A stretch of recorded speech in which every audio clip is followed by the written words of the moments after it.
আমার মালামাল ব্যাগে ভরে দাও।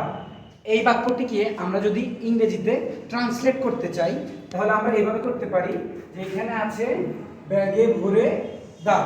এই যে ব্যাগে ভরে দাও, ব্যাগে ভরে দেওয়া এটার ইংরেজি হলো ব্যাগ। ব্যাগে ভরে দেওয়া এটার ইংরেজি হলো ব্যাগ। আবার ব্যাগের ইংরেজি ব্যাগ, ব্যাগকে আমরা বাংলায় থলেও বলতে পারি, আবার ব্যাগও বলতে পারি। ব্যাগে ভরে দাও বা ব্যাগে ভরে দেওয়া সেটাও ব্যাগ। এটা আমরা যদি ইংরেজিতে ট্রান্সলেট করি তাহলে এটা আমরা এইভাবে করব যে ব্যাগ মাই গুডস।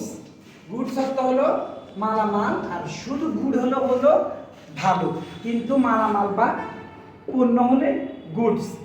ব্যাগ মাই গুডস, আমার মালামাল ব্যাগে ভরে দাও, যেটা আমরা দোকানে গিয়ে প্রায় বলে থাকি।